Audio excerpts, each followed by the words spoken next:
terdapat sebuah kerajaan yang pernah menguasai hampir 3 benua, mencakup wilayah Eropa Timur hingga Afrika Utara dan Timur Tengah, yang berlangsung lebih dari 600 tahun. Sebuah kerajaan yang memiliki pengaruh politik, militer, dan budaya yang sangat besar, yaitu Kekaisaran Ottoman. Bukan hanya sekedar kerajaan besar, tapi sebuah fenomena sejarah yang mengubah wajah dunia. Dari kehebatan pasukan Janissaries yang tak terkalahkan hingga kebijakan reformasi yang mempengaruhi banyak negara hingga hari ini, kita akan melihat perjalanan panjang dan penuh warna dari Kekaisaran Ottoman. Tapi apa yang menyebabkan kerajaan sebesar ini akhirnya runtuh? Apa yang bisa kita pelajari dari kebangkitan dan kejatuhannya? Mari kita telusuri sejarah luar biasa Kekaisaran Ottoman yang penuh dengan drama, intrik politik, dan peristiwa-peristiwa monumental. Jangan lupa like, share, and subscribe. Awal mula Kekaisaran Ottoman. Kekaisaran Ottoman, terkenal juga dengan sebutan Kesultanan Utsmaniyah, dimulai pada akhir abad ke-13 di wilayah Anatolia atau yang dikenal sekarang Turki. Kekaisaran Ottoman berkuasa lebih dari 6 abad. Kesultanan Ottoman bermula saat bangsa Turki yang asalnya dari Turkmenistan bermigrasi ke wilayah Asia Kecil. Mereka memutuskan tinggal di kawasan Sungai Amudarya, Gorgan, dan Tabaristan. Seperti halnya banyak kerajaan besar lainnya, Ottoman tidak lahir sebagai kekaisaran besar langsung. Awalnya, ia hanyalah sebuah kerajaan kecil yang dibangun oleh seorang pemimpin yang bernama Osman I. Pada saat itu, wilayah Anatolia sedang terpecah-pecah, dan banyak kerajaan kecil bermunculan setelah kejatuhan Kekaisaran Seljuk. Osman I dikenal sebagai pemimpin pertama yang memulai perluasan wilayah dengan mengambil alih wilayah-wilayah sekitar. Nama Ottoman berasal dari nama Osman, dan sejak itu kekaisaran ini terus berkembang dengan sangat pesat. Pada awal ke-14, putra Osman, Orhan I, memindahkan ibu kota ke Bursa, yang kemudian menjadi pusat kekaisaran dan simbol kekuatan mereka. Pada abad ini, kerajaan Ottoman mulai menyusun strategi untuk memperkuat kekuasaannya melalui pernikahan politik, aliansi militer, dan tentu saja dengan menaklukkan kerajaan-kerajaan tetangga, termasuk wilayah Bizantium yang lemah. Namun, mereka belum bisa dianggap sebagai kekaisaran besar pada masa ini. Pada masa Osman I, Ottoman mulai mengembangkan wilayah mereka di Anatolia. Selain militer yang terlatih dan inovatif, salah satu kekuatan besar Ottoman adalah kemampuannya untuk menarik dukungan dari penduduk lokal dengan menyebarkan ajaran Islam. Keberhasilannya ini berlanjut ketika penguasa-penguasa Ottoman berikutnya, seperti Orhan I, putra dari Osman I, memperluas kerajaan ini dengan menaklukkan Bursa pada tahun 1326 yang menjadi ibu kota pertama Ottoman. Pada saat itu, Ottoman sudah mulai berkembang menjadi kekuatan besar. Kekaisaran ini kemudian menerapkan prinsip-prinsip Ghazi, prajurit Islam dalam ekspansinya. Hal ini menyebabkan kerajaan ini bukan hanya berkembang melalui kekuatan militer, tetapi juga menjadi simbol penyebaran Islam di wilayah Anatolia dan sekitarnya. Kejayaan Kekaisaran Ottoman. Pada abad ke-16, Ottoman memasuki masa puncak kejayaannya di bawah kepemimpinan Sultan Sulaiman I yang dikenal dengan julukan Sulaiman yang Agung. Pemerintahan Sulaiman tidak hanya ditandai dengan penaklukan besar-besaran, tetapi juga kebijakan reformasi hukum dan pemerintahan yang membuatnya menjadi simbol kejayaan Kekaisaran Ottoman. Sulaiman memperluas wilayah Ottoman hingga mencapai titik puncaknya, yang mencakup Hungaria, Mesir, dan sebagian besar wilayah Arab, serta memperkuat kontrol atas Afrika Utara. Pada tahun 1529, Pasukan Ottoman bahkan sampai di gerbang Wina. Meskipun mereka gagal menaklukkannya, hal ini menunjukkan ekspansi mereka di Eropa sangat signifikan dan menunjukkan betapa kuatnya Ottoman pada saat itu. Di bawah kepemimpinan Sulaiman, pasukan Ottoman juga menaklukkan wilayah-wilayah penting di Timur Tengah, termasuk Mesir, Arab, dan Yerusalem. Ottoman berhasil menggantikan Mamluk di Mesir dan memperkuat pengaruhnya di dunia Islam. Sulaiman juga memiliki hubungan yang sangat dekat dengan Khalifah Islam yang memperkuat posisi politiknya sebagai pemimpin dunia Islam. Namun, meski ada kemenangan besar, hubungan dengan negara-negara Eropa, terutama kekuatan Katolik, semakin menegapkan. Penyerangan ke Wina pada tahun 1529 adalah contoh dari konfrontasi ini. Selama masa pemerintahannya, Sulaiman bertempur dengan berbagai negara Eropa seperti Spanyol, Austria, dan bahkan Prancis. Salah satu pencapaian penting di bawah pemerintahan Sulaiman adalah hukum kanun. Sulaiman tidak hanya berfokus pada ekspansi militer, tetapi juga mengembangkan sistem hukum yang lebih terstruktur, yang menghubungkan hukum syariah dengan kanun, sistem hukum sipil. Kanun ini mengatur berbagai hal dalam kehidupan masyarakat, termasuk pajak, hukum keluarga, dan administrasi negara. Sistem ini memberikan kestabilan politik dan sosial yang sangat penting bagi keberlanjutan kekaisaran yang luas. Selain itu, Sulaiman adalah seorang pemimpin yang memerintahkan pembangunan proyek-proyek besar, seperti masjid-masjid yang megah dan fasilitas umum lainnya. Masjid Sulaimani di Istanbul adalah salah satu contoh arsitektur terbaik pada masanya, dan hingga saat ini, masjid ini menjadi simbol dari kekuatan Ottoman di bidang arsitektur.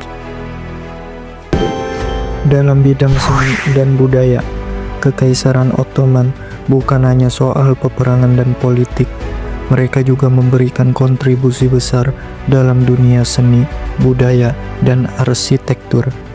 Setelah menaklukkan banyak wilayah yang beragam, mereka menggabungkan berbagai tradisi budaya dari Timur Tengah, Eropa, dan Asia untuk mencapai sebuah kebudayaan yang sangat kaya dan beragam.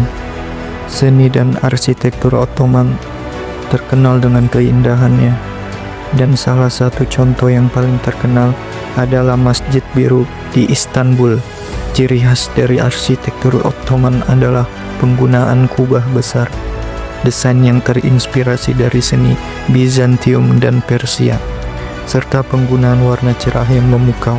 Selain itu, seni kaligrafi dan kerajinan tangan seperti ubin keramik menjadi bagian penting dari budaya mereka. Di bidang sastra, kerajaan ini menghasilkan banyak karya sastra terkenal yang menggabungkan tradisi Persia dan Arab. Penyair terkenal seperti Fazuli dan Baki menjadi simbol dari pencapaian sastra Ottoman.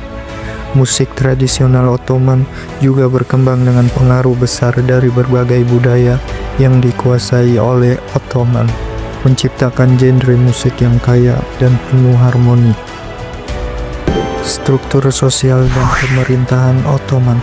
Kekaisaran Ottoman terkenal dengan sistem pemerintahan yang sangat terstruktur dan birokrasi yang efisien. Sultan Ottoman memiliki kekuasaan absolut, namun banyak keputusan penting diambil oleh vizier, pejabat-pejabat tinggi yang membantu Sultan dalam menjalankan pemerintahan sehari-hari. Struktur birokrasi yang kuat dan kompleks ini membantu Ottoman untuk mengelola kerajaan yang luas dan multinasional. Salah satu bagian terpenting dari pemerintahan Ottoman adalah sistem Devşirme, di mana anak-anak Kristen dari wilayah yang ditaklukkan dikumpulkan dan dibawa ke pusat kekaisaran untuk dilatih menjadi prajurit atau sebagai pegawai pemerintah. Sebagian besar anak-anak ini dilatih menjadi janissaries, pasukan elit yang setia pada sultan. Ini adalah sistem yang sangat kontroversial, tetapi sangat efektif dalam menciptakan loyalitas yang kuat terhadap kekaisaran. Militer Ottoman menjadi salah satu faktor utama dalam kejayaan mereka. Janissaries adalah pasukan elit yang sangat terlatih dan menjadi tulang punggung kekuatan militer Ottoman. Mereka terkenal dengan kedisiplinan dan keberanian mereka di medan perang. Selain itu, Janissaries juga memiliki pengaruh yang sangat besar dalam politik kekaisaran, seringkali terlibat dalam urusan pemerintahan, dan menjadi kekuatan yang tak tergoyahkan. Sistem militer Ottoman juga sangat bergantung pada inovasi teknologi. Pada abad ke-16, mereka dikenal karena penggunaan senjata api seperti meriam besar yang digunakan dalam pengepungan, yang memberikan mereka keunggulan militer atas banyak negara Eropa pada saat itu. Penyebab kejatuhan Kekaisaran Ottoman. Meskipun kekaisaran mencapai puncaknya pada abad ke-16, mulai memasuki abad ke-17 dan seterusnya, Ottoman mulai menghadapi banyak masalah internal. Korupsi dalam pemerintahan menjadi semakin parah, dengan banyak pejabat yang lebih mementingkan keuntungan pribadi daripada kepentingan negara. Ini menciptakan ketidakstabilan dalam struktur kekaisaran dan melemahkan administrasi. Selain itu, perang-perang yang berkepanjangan dengan negara-negara Eropa dan Persia menguras sumber daya kekaisaran. Ottoman terlibat dalam Perang Austro-Turki, Perang Rusia-Turki, dan Perang Dunia I, yang semakin melemahkan mereka secara ekonomi dan militer. Kekalahan dalam pertempuran, seperti pertempuran Lepanto pada tahun 1571, juga mengurangi dominasi mereka di laut. Seiring berjalannya waktu, Ottoman kesulitan beradaptasi dengan perubahan-perubahan besar yang terjadi di Eropa. Negara-negara Eropa mulai mengembangkan industri dan teknologi baru yang memberikan keuntungan besar dalam kekuatan militer dan ekonomi. Ottoman, di sisi lain, lebih lambat dalam mengadopsi teknologi baru dan tetap mengandalkan sistem yang sudah ada. Hal ini menyebabkan mereka tertinggal dari negara-negara Eropa yang semakin maju dalam hal perdagangan, teknologi, dan militer. Pada akhir abad ke-19 dan awal abad ke-20, nasionalisme mulai berkembang di berbagai wilayah yang dikuasai oleh Ottoman.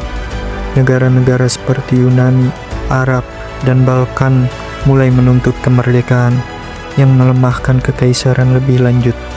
Setelah kekalahan dalam Perang Dunia I, Ottoman secara resmi dibubarkan, dan pada tahun 1923, Mustafa Kemal Atatürk mendirikan Republik Turki yang menggantikan monarki Ottoman dengan sistem pemerintahan republik.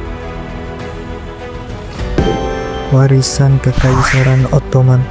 Pengaruh budaya dan sosial Ottoman di dunia modern. Meskipun Kekaisaran Ottoman sudah runtuh, warisannya tetap hidup. Turki yang merupakan penerus langsung dari Ottoman masih mempertahankan banyak tradisi dan nilai dari kekaisaran tersebut.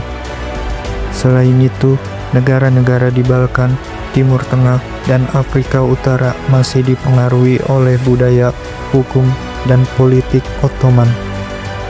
Sistem hukum dan budaya Islam yang diperkenalkan oleh Ottoman masih tercermin dalam banyak negara-negara tersebut. Arsitektur Ottoman juga meninggalkan jejak yang sangat kuat, dengan bangunan ikonik seperti Hagia Sophia, Masjid Biru, dan Palas Topkapi yang hingga hari ini menjadi daya tarik utama di Istanbul. Warisan Ottoman juga masih bisa dilihat dalam masakan, musik, dan seni yang berkembang di wilayah-wilayah yang pernah menjadi bagian dari kekaisaran. Sejarah Kekaisaran Ottoman mengajarkan kita banyak hal tentang ambisi, kekuatan, dan perubahan. Dari kejayaan yang luar biasa hingga kejatuhannya yang tragis, Ottoman adalah salah satu kisah terbesar dalam sejarah dunia. Perjalanan mereka mengingatkan kita akan pentingnya inovasi, adaptasi, dan keseimbangan dalam pemerintahan serta kekuatan. Semoga video ini bisa memberikan kalian pengetahuan dalam pemahaman tentang salah satu kekaisaran terbesar sepanjang masa. Sampai bertemu lagi di video selanjutnya.